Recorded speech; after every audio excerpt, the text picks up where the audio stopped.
Maayong adlaw kanimo.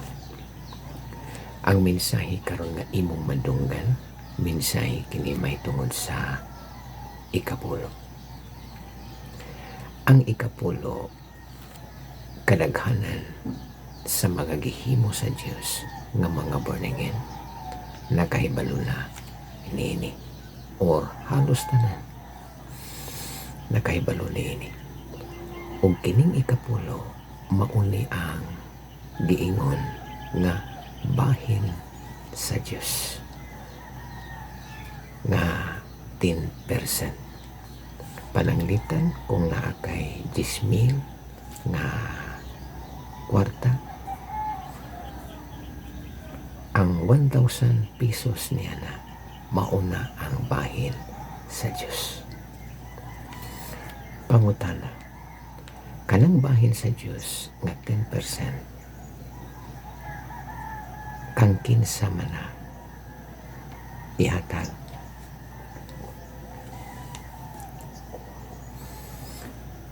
Ang tubag sa mong pangutana mao kini. Kung ikaw born again nga puno sa espiritu, puno sa espiritu, ngadto na ihatag sa born again nga gigamit sa Dios kanimo nga nahimo kang born again. Kung kinsa ang born again nga gigamit sa Dios, nga nag-ampo ngadto sa Dios, nga ikaw mahimong born again, ngadto ihatag ang imong 10% nga bahin sa Dios. Kung kana nga born again nga gigamit sa Dios para kanimo, kana kung buhi pa na hangtod karon. Pero kung wala na siya or patay na, ang 10% nga bahin sa Dios ngadto ihatag kang kinsa kanimo mismo. Kung ikaw puno sa espiritu, giharian ka ni Ginoong Jesucristo, imposible para kanimo nga wala kay mga pagsangyaw sa pulong sa Dios mahitungod sa born again nga pagtulunan. Nganong imposible? Tungod kay puno ka sa espiritu, giharian ka ni Ginoong Jesucristo, ug nagkinahanglan ka og gastuhonon para sa iyang buluhaton. Ug kanang mga gastuhanan para sa buluhaton sa Dios, ang kuhaan niya na mao ang tithes, bahin sa Dios, para kanimo nga gigamit niya para sa kaymayaan ni Ginoong Hesus.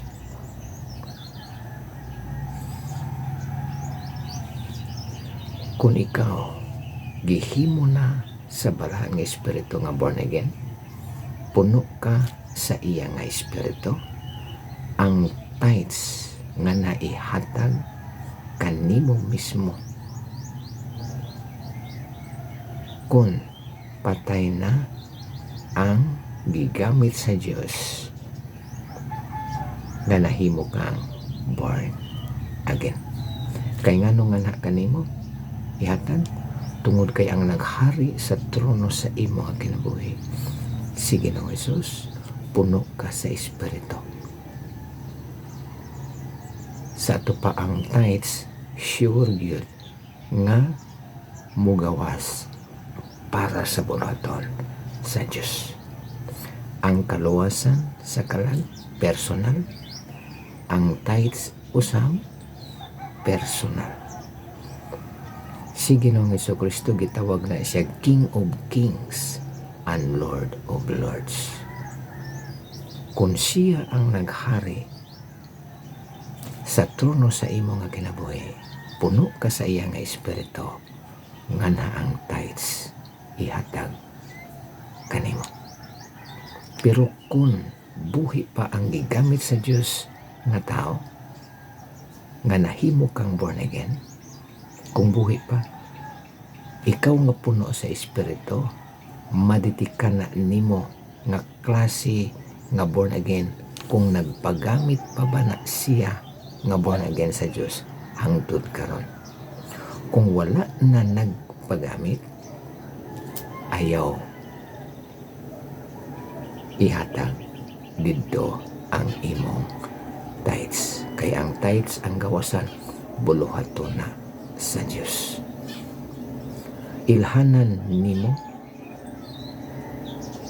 nga ang gigamit sa Dios para kanimo nga nahimo kang born again, nga nagpadayon siya nga nagpagamit sa Dios, kanang puno siya sa espiritu, giharian ni Ginoong Jesucristo, o ang makita nimo sa iya nga kinabuhi, ang siyam ka mga kinaya na pasundayag sa iya nga kinabuhi adlaw-adlaw.